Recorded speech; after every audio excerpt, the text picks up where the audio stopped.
자, 같이 큰 소리로 다시 읽어볼게요. 시작! 네. 여러분은 기쁘게 살고 있나요?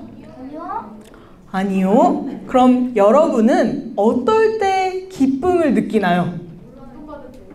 용돈 받을 때. 그렇죠. 또 게임할 때. 그렇죠. 또 속상할 때 빼고 다. 오, 많은 시간 동안 기쁨을 느끼네요. 또 숙제할 때 빼고 다. 여러분들이 그 반대의 것을 많이 얘기했는데, 뭐 좋아하는 사람 만날 때도 될 수 있고, 좋아하는 음식을 먹을 때도 잠깐의 기쁨을 누릴 수 있고, 또 개그를 쳤을 때, 친구들이 많이 웃어줬을 때 그런 기쁨을 누릴 수 있어요. 그럼 반대로 여러분들이 좀 더 많이 얘기한 어떨 때 나의 기쁨이 사라지나요? 왜? 돈가스를 싫어하나 봐요. 숙제할 때. 또 굉장히 구체적이었어. 기쁨이 사라질 때. 언제가 있을까요? 혼날 때 기쁨이 사라지겠죠. 공부할 때, 누가 날 괴롭힐 때, 혹은 하기 싫은 것들을 억지로 해야 할 때, 여기에 공부가 들어가겠죠. 그럴 때 우리 기분이 좋지 않게 될 거예요. 그럼 여러분들 기분이 좋지 않을 때 다시 이 기쁨을 되찾기 위해서는 무엇을 하면 좋을까요? 게임! 몰폰? 잠? 숙제를 다 해요. 내가 힘들어하는 그 문제를 빨리 해결해버려요? 좋아요. 자, 우리가 잠깐의 그런 기쁨을 누릴 수 있는 우리 행동들을 알고 있잖아요. 우리가 뭘 좋아하는지 잘 알고 있잖아요. 그런 것들로 잠깐 기쁨이 생길 수는 있지만 해결되지 않는 어려움이 생겼을 때 지속적으로 기쁨을 누리기 어려울 수 있어요. 그러면 우리가 매일매일 기쁜 마음을 가지고 살려면 어떤 노력이 필요할까요? 어떤 노력이 필요할까요? 혹시 노력하지 않고도 기쁘게 잘 사는 친구 있나요? 노력하지 않고 기쁜 사람? 있어요? 그럼 정말 좋은 삶이에요. 왜냐면 이 세상에 살고 있는 모두가 원하고 바라는 삶이기 때문이에요. 우리에게는 그렇게 살고 싶지만 그런 문제들이 많이 있기 때문에 우리가 함께 오늘 말씀을 들으면서 내가 가지고 있는 문제가 뭔지, 또 어떻게 해결할 수 있는지 방법들을 함께 생각해 보시면 좋겠어요. 오늘 읽은 이 빌립보서도 하나의 편지입니다. 이 편지는 누가 썼을까요? 네, 빌립이 아니고 바울이 썼어요. 바울이 어디를 향해서 썼을까요? 네, 이제 잘 아네요. 빌립보 교회를 향해서 쓴 편지예요. 빌립보 교회는 바울이 유럽 지역에 세운 첫 교회예요.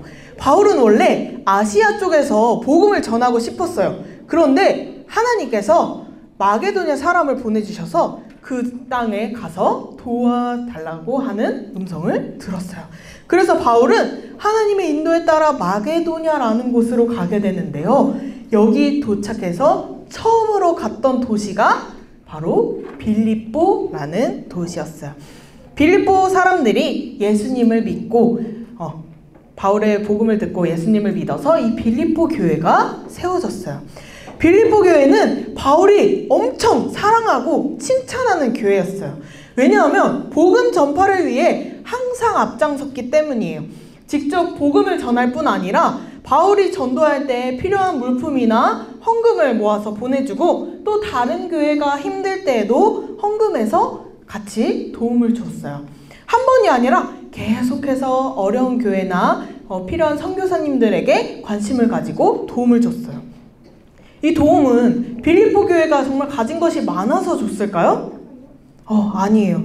사실 빌립보 교회 성도들은 굉장히 가난했어요.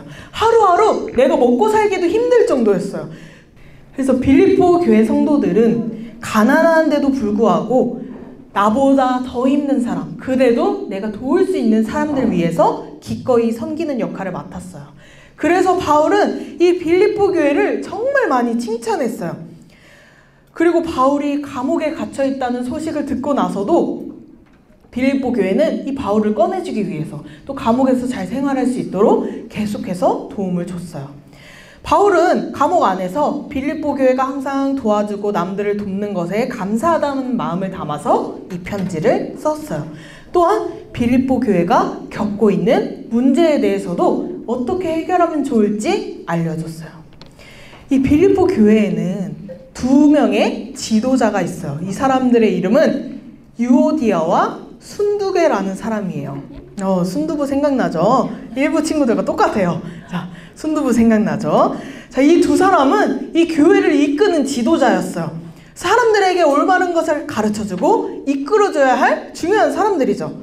그런데 지도자가 2명인데 이 둘의 마음이 서로 다르다면 어떨까요? 이 공동체가 하나가 되기 어렵겠죠? 근데 바로 이런 어려움에 닥쳐 있었어요. 서로 의견이 맞지 않아서 마음이 하나가 되지 못하는 상태였어요. 바울은 빌립보 교회 성도들에게 이렇게 편지했어요. 그동안 복음 전파에 힘쓴 두 사람이 화해할 수 있도록 여러분들이 함께 도와주세요. 이렇게 부탁할 정도로 이 싸움이 정말 심각했어요. 그리고 이 교회 안에서도 이렇게 두 지도자가 싸우고 있는데 교회 밖에서도 문제가 일어났어요. 예수님을 믿고 따르는 이 빌립보 교회 성도들을 괴롭히고 박해하는 사람들이 있었어요. 이들은 잘못된 가르침을 들고 와서 이 사람들의 믿음이 흔들리게 만들었어요. 빌립보 교회는 안에서도 힘든 일이 있고 밖으로부터도 힘든 일을 계속해서 겪고 있었어요. 이런 빌립보 교회를 향해서 바울은 편지를 썼어요. 어떤 내용의 편지를 썼을까요? 한 문장으로 요약할 수 있어요. 바로 오늘 제목 읽어볼까요? 시작!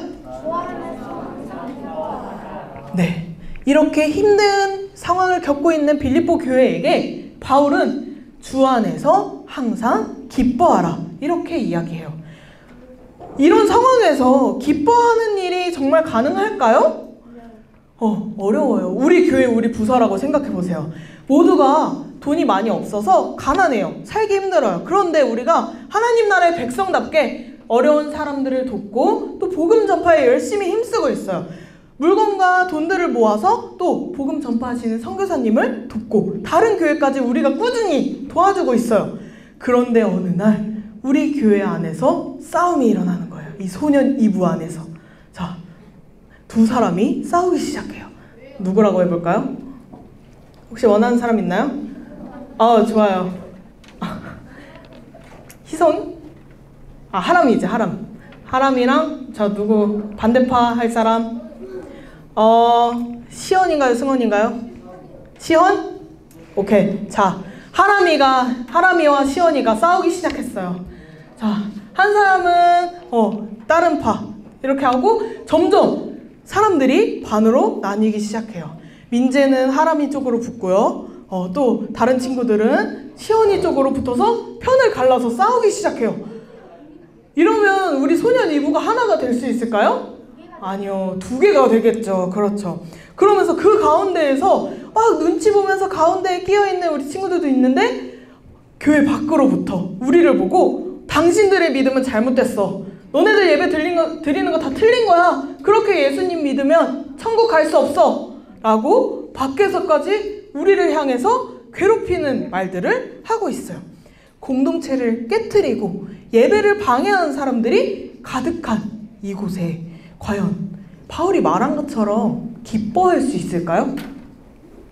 없을 거예요. 우리가 우리 상황에 대입해서 자세히 생각을 해본다면 더욱더 기뻐할 수 있는 상황이 아니에요. 그런데도 바울은 주 안에서 항상 기뻐하라는 말을 하고 있어요. 왜 이렇게 기뻐하라고 할까요? 빌립보서가 전체가 4장까지밖에 없어요. 전도사님이 가진 성경으로는 이게 장수로 딱 2장밖에 되지 않아요. 근데 이 빌립보서 전체에서 기뻐하라 혹은 기쁨이라는 단어가 얼마나 나올까요? 몇 번이나 나올까요? 12번보다는 많아요. 기지개인가요? 몇 번? 15번? 보다 많아요. 23번. 누가 얘기했지? 17번. 17번. 자, 17번 말한 사람들은 드림 스티커 이따가 꼭 챙기세요. 17번. 이 짧은 4장 가운데 기뻐하라, 기쁨이란 관련된 단어들이 17번이나 등장하고 있어요. 그래서 이 빌립보서를 기쁨의 서신이라고도 불러요. 그렇게 계속이나 기뻐하라고 말하고 있어요. 또 빌립보서는 바울이 썼다고 했잖아요. 어디서 썼는지 알고 있나요? 네, 맞아요. 바울이 로마 감옥 속에서 빌립보 교인들을 향해 쓴 옥중 서신이라고도 해요. 그는 예수님을 전하다가 이 로마 감옥에 갇히게 되었어요. 그래서 언제 죽을지도 모르는 가운데 죽음에 대한 공포나 두려움보다 오히려 기뻐하라고 말하고 있어요. 솔직히 우리가 기분이 나쁜 일이나 아니면 기쁘지 않은 많은 상황들은 우리가 기뻐할 수 있는 일들이 무엇인지 알기 때문에 다시 바꿀 수 있어요. 사소한 행복을 찾아서 다시 기쁜 마음으로 변화시킬 수 있어요. 하지만 가장 기쁨으로 바뀌기 어려운 상황이 어떤 상황인지 알아요? 죽음을 앞두는 그런 두려운 상황이에요. 곧 죽을지도 모르는 사람. 여러분 혹시 낭떠러지에 떨어져서 거의 떨어져 죽기 직전인 사람들이 자기는 낭떠러지에 떨어져서 너무 좋다고 기뻐하는 사람을 본 적 있나요? 있어요? 그런 사람이 있다면 빨리 구해줘야 돼요. 정신적으로 너무 힘든 사람인 거예요. 말이 안 되는 거예요. 사실 자기가 죽기 직전까지 가서 정말 기뻐한다? 그 형은 많이 힘들어하는 사람이에요. 빨리 구해줘야 돼요. 오히려 그런 사람들은 두려움 속에 가득 차 있어요. 내가 떨어져서 지금 죽으면 어떡하지? 내가 가진 재산들, 친구들 어떻게 온갖 두려움과 걱정과 고민 속에 빠져 있죠. 그럼 이 두려움은 어디서부터 생겼을까요? 왜 우리에게 이런 두려움이 계속 찾아올까요? 창세기에서 찾아볼 수 있어요. 우리 창세기 3장 6절 빨리 찾아서 한번 읽어보세요. 창세기 3장 6절. 창세기 찾기 쉽죠? 이 두려움이 어디서부터 왔을까요? 선악과. 선악과가 그 두려움을 줬을까요? 그럼 뭐 때문에 왔죠? 맞아요. 아담과 하와의 죄 때문에 오게 된 거예요. 아담과 하와가 10절에 보면 하나님이 두려워서 숨었다고 해요. 여기서 두려운 이유가 뭘까요?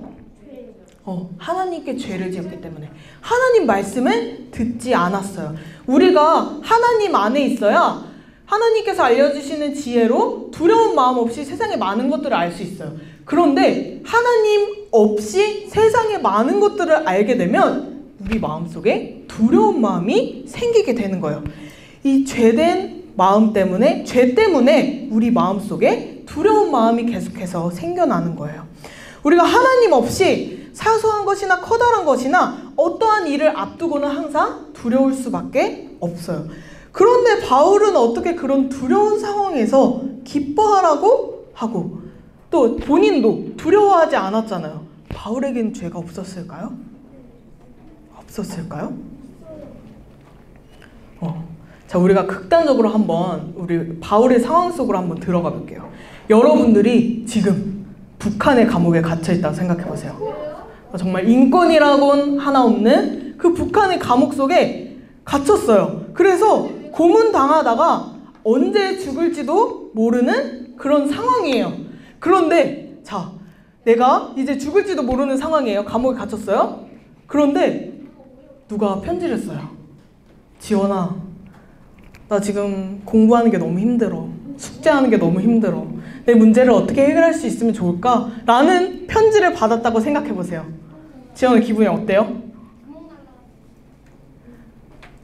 크게 표현하진 않아도 아니 내가 지금 감옥에 갇혀서 죽게 생겼는데 그게 문제가 뭐 얼마나 크다고 나한테 이렇게 편지까지 써서 그쵸? 네? 상상해 보세요. 상상력이 조금 좀 더 상상해 보세요. 어떤 이유든 그런 편지를 받았을 때 내가 정말 그 사람을 진심으로 위로하고 그래도 여러분 예수님 안에서 기뻐해야 합니다 라고 편지를 써줄 수 있을까요? 전도사님은 너무 어려울 것 같아요. 지금 막 전도사님이 이입해서 생각해봐도 아니 내가 지금 당장 죽게 생겼는데 그 수학 문제가 뭐 별거라고, 그 자기 문제가 뭐 얼마나 크다고, 죽을 문제도 아니고 라고 생각이 들었을 것 같아요. 그런 상황에서 여러분들은 이 바울과 같이 행동할 수 있겠어요? 할 수 있겠어요? 어려울 것 같아요. 그러면 우리는 어떻게 이런 상황 속에서도 다시 기쁨을 되찾을 수 있을까요? 그 방법은 성경에 나와 있어요. 바울은 편지를 통해서 빌립보 교회에게 그 방법을 자세히 알려줬어요. 먼저 첫 번째로는 그 기쁨의 시작, 빌립보서 4장 6절에 나와 있어요. 4장 6절. 바울은 뭐라고 얘기했냐면 그 기쁨의 시작은 예수님께 기도하는 거라고 얘기했어요. 아무 걱정하지 말고 항상 모든 일에 감사함으로 기도하세요 라고 말했어요. 자, 우리 파란색 글씨 앞에 보고 한번 읽어볼게요. 시작! 네, 안 보이면 잘 그냥 들으세요. 하나님께 기도하는 거예요. 이 세상을 창조하시고 이 세상을 다스리시는 그 하나님께 기도하는 거예요. 하나님, 지금 제 상황 그 누구보다 잘 알고 계시죠? 제가 지금 너무 힘들고 두려운 마음이 있습니다. 하지만 걱정하지 않게 도와주세요. 하나님의 계획대로 잘 인도해 주실 줄 믿습니다. 이렇게 기도하는 거예요. 그런데 이 기도가 내가 바라는 기도를 하는 것이 아니라 하나님께서 채워주실 것을 믿는 기도예요. 하나님, 제가 비록 이런 상황이지만 하나님께서 다시 기쁜 마음으로 되찾게 해주실 줄을 믿습니다 라는 기도예요. 하나님은 모든 것을 아시고 모든 일에 뛰어나시고 부족한 것들을 모두 채워주시는 분이에요. 우리에게 먼저 그 믿음이 있고 그 믿음에 대한 감사의 기도를 올리는 거예요. 그러면 하나님의 평강이 우리 마음에 가득해져서 예수님 안에서 우리 마음과 생각이 더 이상 두려워하거나 흔들리지 않고 항상 기뻐할 수 있다고 이야기해요. 내 상황에 따라서 그 기쁨이 생겨나는 것이 아니라 예수님 안에서 기쁨으로 살 수 있는 거예요. 내 상황은 변하지 않을 수 있어요. 우리 지난주에도 얘기하고 항상 얘기하잖아요. 내 상황은 기도한다고 바로 달라지지 않아요. 하지만 그 상황을 넘어서 계시는 하나님을 믿기 때문에 우리가 그 상황 속에서도 기뻐할 수 있는 거예요. 근데 중요한 게 있어요. 이 기쁨은 혼자만의 기쁨이 아니에요. 함께 누려야 돼요. 우리 빌립보서 4장 5절 같이 읽어보세요. 시작!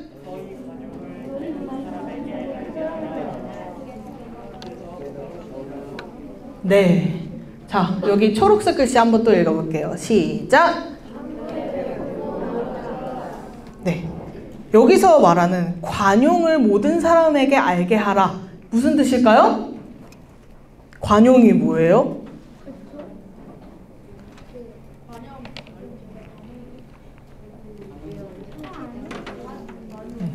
넓은 마음으로 함께 베푸는 것, 나누는 것, 그런 마음들을 얘기하는 거예요. 다른 사람들을 품고 베풀며 함께 기뻐하라는 거예요. 그 이유는 뭘까요? 왜 우리가 함께 기뻐해야 할까요? 뒤에 나오죠? 예수님이 곧 오시기 때문이에요. 예수님이 오실 때 우리에게 베풀어 주실 그 긍휼을 생각하면서 다른 사람도 우리가 비록 아직 부족하고 우리에게도 가진 것이 없지만 다른 사람이 더 없다면 우리가 그 가진 것도 베풀 수 있는 마음이 있어야 해요. 그렇게 베푼다면 우리 모두 함께 기쁨을 누릴 수 있는 거예요. 내 힘으로 해결하지 않고 하나님께 감사함으로 기도해서 나뿐만 아니라 나의 주위에 있는 사람들까지 함께 기쁨으로 살아갈 수 있다고 바울이 이야기하고 있어요. 성경 인물들을 살펴보면 하나님을 신뢰하고 잘 믿는 사람들도 두려움은 있었어요. 하지만 그 두려움을 이겨내는 모습을 항상 보여줬어요. 우리 여름에 봤던 기드온 알고 있죠? 기드온이 어떤 사람이에요? 겁이 많은 사람이에요. 두려움이 가득한 쫄보예요, 여러분. 여러분들이 생각하는 그런 상남자가 아니라 하남자예요, 하남자. 근데 그 기드온도 하나님이 나를 부르셨다는 확신을 갖고 하나님이 나와 함께 계시다는 확신을 가졌을 때 그 어떤 일이어도 담대한 모습으로 말씀에 순종하는 것을 보였어요. 왜 기드온이 두려운 마음을 이겨낼 수 있었죠? 어떻게요? 하나님이 함께 하신다는 것을 알았기 때문이에요. 하나님의 나라, 우리가 살고 있는 곳이죠. 또 하나님을 믿는, 예수님을 믿는 그리스도인은 기쁜 일이 있을 때만 기뻐하지 않아요. 기분이 나빠도 꾹 참고 억지로 그냥 얼굴만 웃고 있는 것이 아니에요. 하나님께 기도함으로 모든 것을 맡길 수 있기 때문에 아무 걱정, 고민 없이 기뻐할 수 있는 거예요. 여러분들이 두려워하고 있는 것들이 있나요? 아니면 여러분들이 겪고 있는 어떤 상황 때문에 기쁨을 잊어버렸나요? 사라졌나요? 아니면 힘든 일을 겪고 있나요? 우리가 눈물은 흘려도 좋아요. 우리의 감정도 하나님이 주셨고 하나님이 필요 없다면 주시지 않았을 거예요. 눈물을 흘려도 좋아요. 하지만 울기만 하는 것이 아니라 하나님을 믿는 그리스도인으로서 우리가 할 일이 있어요. 모든 일에 기도하는 거예요. 감사함으로 하나님께 전부 맡겨버리세요. 그렇게 우리가 예수님 안에서 살아갈 때 우리 마음에도 참 기쁨이 가득해질 거예요. 언제나 이 사실을 여러분들이 기억했으면 좋겠어요. 우리의 상황으로 인해서 기쁨을 느끼는 것이 아니라 그 상황조차 이겨버리시는 하나님이 함께 하시기 때문에 우리가 기쁨을 언제나 누릴 수 있다는 것을요. 하나님을 모르는 사람들은 내가 힘든 것에 집중하고 스스로 해결하기 위해 노력해요. 하지만 우리에게는 그런 문제들을 전부 이미 맡아주시는 예수님이 계시기 때문에 우린 더 이상 걱정하거나 두려워하지 않을 수 있어요. 대신 감사함으로 기도하고 함께 나누고 함께 계시는 주님께 감사드리는 우리 소년부가 되기를 축복합니다.